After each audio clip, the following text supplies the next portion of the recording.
Nick Brana says, bravo, Hillary Clinton. You've done something so detestable that has united people across ideological lines of contempt. Media panels that routinely attack Tulsi Gabbard are now defending her. Watch, you want to see one? Here's, so Van Jones goes on with doesn't matter who he's on with.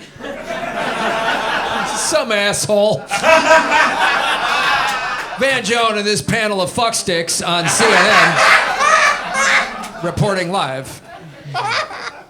Okay, so just a fact, huh? Tulsi Gabbard's a Russian asset, and Jill Stein's a Russian asset. Alfred now Van Jones, host of the Van Jones Show. So that's how she puts it out there. I mean, she's playing a very dangerous game. I mean, Hillary Clinton. First of all, Hillary Clinton is used to playing dangerous games. Remember the dangerous game she played by getting Donald Trump to join the 2016 campaign? You remember when they did that? 4 Trump allies and 1 Clinton associate familiar with the exchange said that Clinton encouraged Trump's efforts to play a larger role in the Republican Party and offered his own views of the political landscape. Remember that? That's a dangerous game. She likes to play those dangerous games. And then she told all her minions in the press to prop up Donald Trump at their Pied Piper theory so she could handpick the only person in the world that could beat her is Donald Trump. So there we go. So here we go. If you're concerned about disinformation, if you're concerned, what the Russians do is they spread disinformation, they get us divided against each other. That is what just happened. Just throw out some information, disinformation, smear somebody. She is Hillary Clinton. She's a legend. She's going to be in the history books. She's going to be in the history books as the person who lost the most winnable election in history. That's what she's going to be in the history books for. She's going to go down in the history books as a warmongering fucking first lady. That's what she's going to be going down in the history books for. Yeah, okay. Former nominee of our party, and she just came out against a sitting U.S. Congresswoman, a decorated war veteran, and somebody who's running for the nomination of our party with just a complete smear and no facts. She called her a Russian asset, that's a fact. And as you point out, sitting U.S. Congresswoman. A sitting U.S. Congresswoman. Now, this is not... Waffles! Someone said the secret word. So it was sitting Congresswoman. Who? Go ahead, Eddie. Tell them what they've won. They've won a beautiful trip to downtown LA, Tent City. So this is awesome to watch. Even Aaron Burnett and Van Jones sit there and go, what the fuck? She can't do this to us. So they finally stepped over. Finally, there will be... So this is like the have you no dignity, sir. Have you no... That's that moment that's happening right now. Hillary Clinton stepped over too far. A sitting congresswoman who's also got the highest clearance and is an active member. She's a medic in the military. So that's finally, I think, hopefully this will be the unwinding of Russiagate. Maybe. I don't know. I've thought this before. I thought the Mueller report would end it. It didn't. I thought it would stop many times before. It's not. Maybe this will do it. What do you guys think?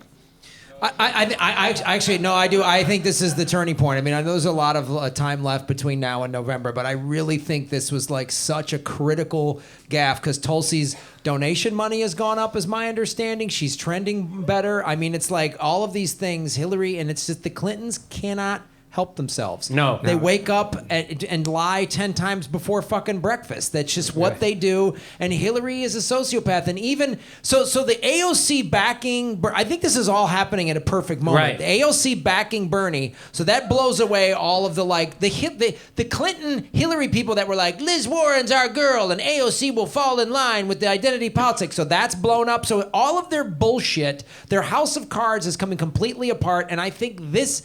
It was like you couldn't have asked for this. Is the best thing Tulsi could have asked for is to have this kind of stupid bullshit because now Van Jones is on your side, CNN is on your side, and even Aaron Burnett is Yes. like, okay, I guess everybody's that.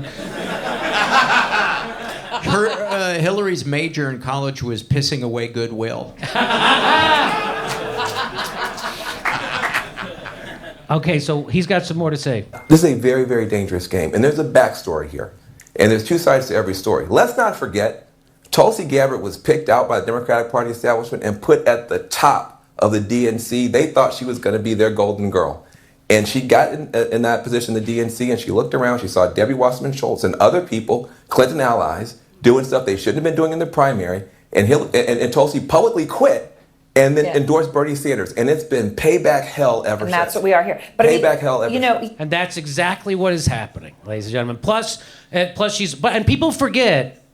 So it's two things. Tulsi is telling the truth about our regime change wars, which everybody's in on it. The media, the intelligence community, the military-industrial complex, and all the politicians. They're all in on it too. So when she starts at a debate and says regime change wars 13 times, people start Googling, what the hell is she talking about? And they start finding out exactly what's happening. It's like Hillary Clinton and all the neoliberals are doing it. Max Blumenthal explained that they're doing like a cover-up in reverse right now. So they did it. So this is like part of their cover-up because Tulsi is letting the truth get out about the regime change wars and how we're supporting terrorism all around the world and how this is bullshit. And so they've got to they're like doing a cover-up. But also the second thing is, the bigger thing almost, is that she went against the DNC and Hillary Clinton when she stepped down and told the truth about Debbie Wasserman Schultz rigging the election. Now, if you forget, they couldn't be less popular. Hillary Clinton and Debbie Wasserman Schultz inside the Democratic Party, they were hated. Do you remember at the 2016 Democratic Convention, Debbie Wasserman Schultz went to give a speech in front of the delegates in Florida, and this is what happened. All right, everybody now, settle down. Everybody settle down, please. Okay. All right, we have a big program. We have a big program today. Let's hear. Let's be respectful. Please be quiet so Debbie can speak. We will cancel recess. Can you make that my ringtone? Yeah.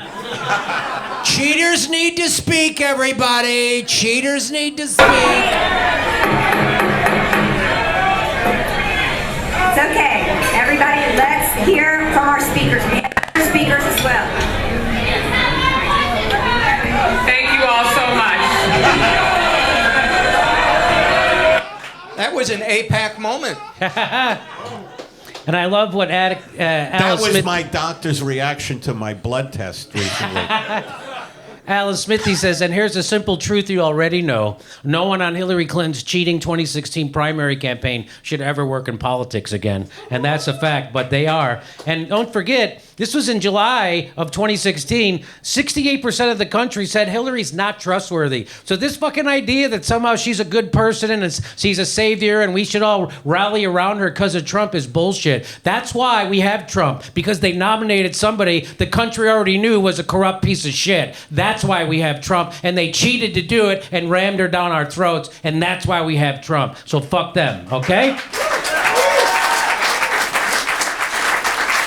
Well, I'll say one of this thing too. Like, so we all know that Tulsi is bringing a lot of conservatives and libertarians over to her. That's right. So if this, and I again, like we've talked about, Bernie, Tulsi, Burner in either order, they could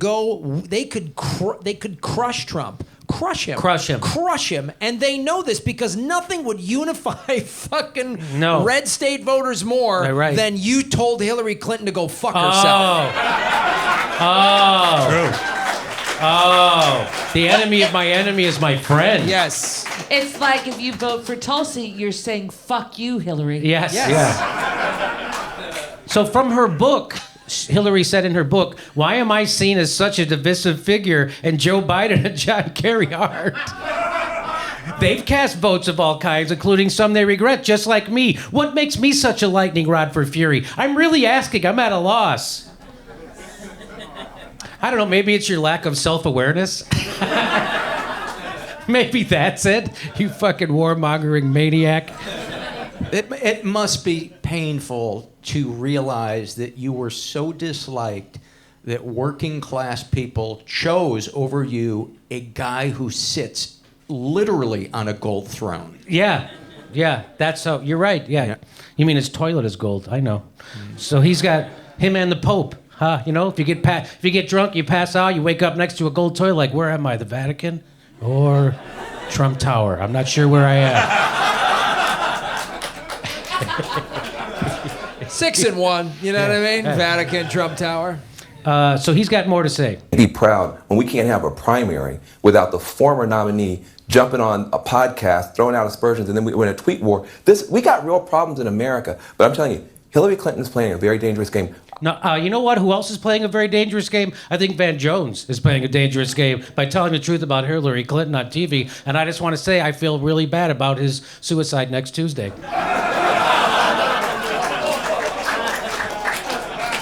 Yeah, let's hope he's not in that same prison cell they had Jeffrey Epstein, man. No cameras. No cameras. Those guards go on break. There's no cameras. Everything's it's like Gilligan's Island. One snap. It's the perfect storm. Our next live Jimmy Dore show is November 5th in Buffalo, New York, November 17th in Philadelphia, and December 27th in Honolulu. Go to jimmydorecomedy.com for a link for all of our live shows and become a patron or a Jimmy Dore Show member at jimmydorecomedy.com/join and support the show. We give you hours of bonus content every week. Thanks for your support.